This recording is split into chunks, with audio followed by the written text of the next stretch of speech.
We got Victor in Texas. Damn.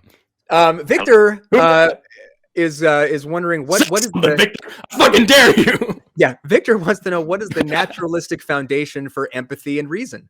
Victor, take it away. We'll put the minute up on the screen if you would, crew. Hi, thanks for having me on.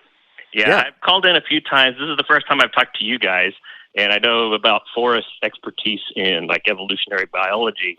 So that's the main that's my main hold in theism, is basically been, that I believe about the sense of morality, which actually ties in very well with, the previous caller you just had, with the, because I agree with you. I know Forrest, I know you personally have said like me, you read the Bible and you say, this is definitely not a good book. This is a bad book. Right? And I lie about the law, but I don't claim to accept, I'm definitely non-biblical in my theism to the extent that I'm theist at all. But I'm still have a hang up on, why so many things that I personally believe are moral. And oddly enough, it seems to me that it's the theists who actually seem to be the most relativistic in moral concepts, You mean with like justifying slavery and shit like that? Yeah. Well, yeah, but like also like justifying making things worse for poor people in other countries for middle class people in America. Like the anti-immigration stuff. Don't get me started. And There's the question of like, who would Jesus? We don't need to worry about endangered species and preserving the environment. So right. Well, real quick, because I really am interested in what Forrest has to say about this. But when you say you use the word moral a few times, and I think of morality as just the ongoing discussion about what we ought to do and ought not to do. Is that a good starting point for you, Victor? Are we talking about the same thing? I suppose, and it's just I have this sense that there are certain things that are moral and right, and I wonder about people who sometimes disagree. And I'm thoroughly convinced that we all have our sense of what's moral and right with largely through empathy, which is always in conflict with our own personal appetites and personal concerns for ourselves. So we have going on all the time. Just to condense this for Forrest. So is there a naturalistic basis for having certain moral preferences and being reasonable? Yes. Yeah, I think we're done here. Excellent. All right. So like when you talk about morality, it's really important to point, and this isn't exactly what you asked, but I think it's relevant. When you talk about naturalistic a view of morality, it's really important to remember that we are not the only animals that have it, and also that it's the same thing as when we talk about intelligence. We are judging it based on like a human framework, and really also a Eurocentric framework, because that's a lot of what kind of contaminates science sometimes. But even with those parameters, even with those limitations, we still see very clear, morality, which I would usually conflate with, or at least associate with empathy out in the animal kingdom. For example, if we, put two black-capped capuchin monkeys, is a really cool study where one of them learned how to open a jar with a rock by cutting through the paper on the top and getting the peanuts out, and the other one didn't. And they put them in a wall, in a little box with a clear wall in the middle, and one of them had the jar with the peanuts in it, and the one who knew how to use the rock had the rock, and the one with the rock passed it through the hole and like helped the other one figure out how to open the jar. And now the other one, with no reason to do so, shared the peanuts with the other monkey that gave him the rock. Exactly 50-50. They were able to count out exactly how much to give. And that's showing like fairness and equality. There, if you put two mice in a cage and you put one of the mice in a much smaller little cramped cage, the other mouse will go and free its little friend from the cramped cage before it does anything else, even at the cost of a food reward, even if it means that it doesn't get what it wants. There's been empathetic studies that show that animals show empathy for each other, showing more empathy the more time they spend around each other. There's been studies showing a fairness and equality and morality and counting in a variety of species. Dogs, cats. Dogs tend to not care unless they're on the receiving end of the immorality. If they're in the short end of the stick, then they give a shit. But like, there's compassion, empathy, grief, emotion, all of these things that we can see in several different animal species, and we can absolutely build a naturalistic model of morality this way. It is not unique to humans, and it's not divine or anything like that. Once again, I know that isn't exactly what you asked for, but I hope that that kind of broadly covers everything that you were talking about there. Well, yeah, I fully understand that idea, but what I was getting at is, where does it come from naturalistically? Oh, your anterior cingulate gyrus and a few other places. Do you mean, okay, so I'm wondering if you think about this in terms of, if we've got species that have the capacity for empathy and altruism and reason, are those species going to be more or less likely to be able to, survive together and pass on their genes and, keep on cranking out babies than, say, a species that doesn't have those capacities, can't reason and can't work together and just fights and shits on each other all day? Like, which species do you think is going to be more likely to succeed? You're right. That does make sense. Yeah, the species that cooperates, I guess. Yep. And what's really cool is we actually have, like, when we talk about that non-reciprocal altruism, just the complete charity giving of yourself for no benefit to yourself, but it helps everybody out. There's several models of that ecologically that work. And there's lots of old ideas and new ideas that kind of shuffle around. But what's really, really interesting about it is that we see this even in single-celled organisms. There are certain species of bacteria that will actually give their own life to produce toxin to kill other bacteria to make more room for their own species to move in. Obviously, at the individual level, this doesn't work, but on the whole kin selection, quote, kind of thing, right, where you have now a selfless action that benefits the species selfishly, there is an evolutionary advantage. So, like, as far as where this comes from, it comes from the same way every other kind of biodiversity comes from. It comes from evolution. Yeah, man. And it's somehow, well, obviously, you just mentioned it was even in single cellular organisms, but it's somehow wiring of the brains working differently. There's something in the brain of a species that makes it feel for another. I don't see that. I'm not sure where that started, I guess. Yeah, I mean, honestly, that there's a few things there that are important.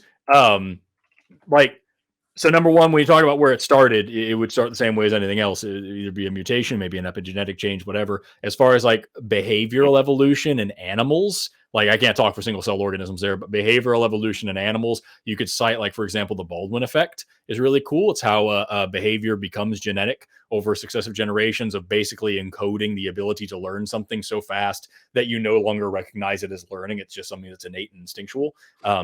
There's a lot of models that work with that.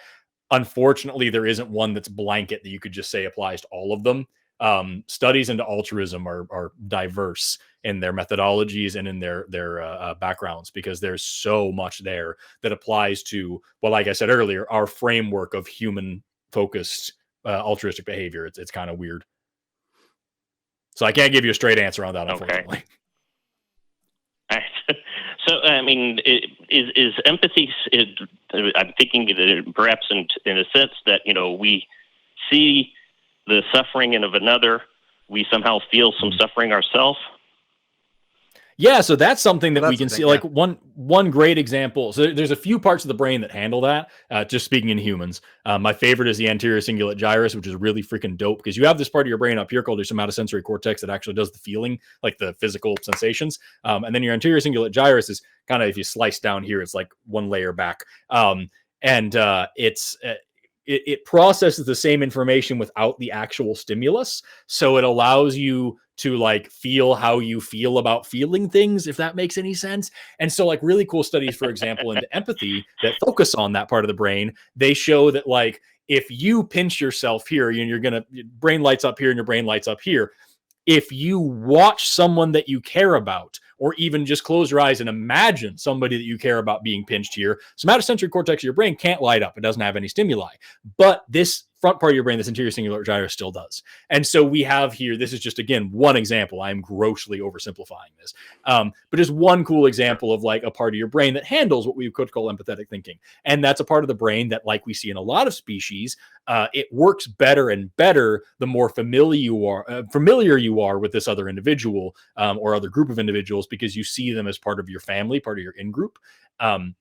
And this is where a lot of moral and empathy studies in humans especially go to, is tribalism, tribalistic behavior of, like, are you part of my family, my group, my community, my whatever, or are you over there? And if there's some really, really cool social psychology experiments from the 1970s, I want to say, by Henry Teifel, where they would separate humans into completely separate groups by totally random, arbitrary means that the humans knew were completely arbitrary. And within a few minutes, they would like fiercely defend their little group and go out of their way to fuck over the other group, even though there was no reason. Yeah. And so like, look up, if you go to Google Scholar and type in intergroup discrimination, you'll surely find that one. And like the researchers were like shocked by how easy it was to make people It'll be like blue-eyed people over here, brown-eyed people over there. And it's that's a huge one.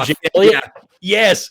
And so like there's a huge amount of studies into that. And what they show consistently, which is really, this is the big takeaway that everybody who learns about any of this should know, is the most important thing is that you are born with empathy, and you are also born with the ability to be a dick to everybody.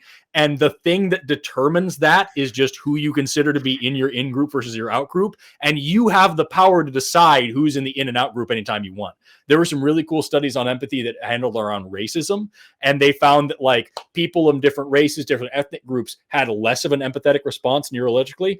Neurologically, they had less of an empathetic response unless they spent more and more time around that other group. And then they started to see them as humans too, as part of their group. And their brain started to treat those people like people. And then they had a more empathetic response as if they were family members. So literally, if you just decide to start thinking as every human being as your brother, your sister, your family, because they literally are your family, it actually causes real changes in your brains and the way that it works. And it makes you a more moral and more empathetic person. And that's fucking dope, dude. That's wild. Well, I appreciate that. And that is my personal feeling. Like I said, I find it immoral to, this nativist attitude, anti-immigration people. But in a sense, what you're just telling me, because there's the tribalism to it, it almost says that, through naturalistic morality, that tribalism is good. Well, in the sense that it evolved, it's useful, because we evolved on the savannas. We evolved out in Africa in little small bands of people. And you can look back at the old, like, his last name was Service. I don't remember his first name, but the Service model of like community structure or civilization structure in humans. And so, the earliest one would be bands, which are egalitarian groups of humans that are only together because they're just because they want to be, because they're kind of there. Usually they're mostly family driven, like, or family oriented.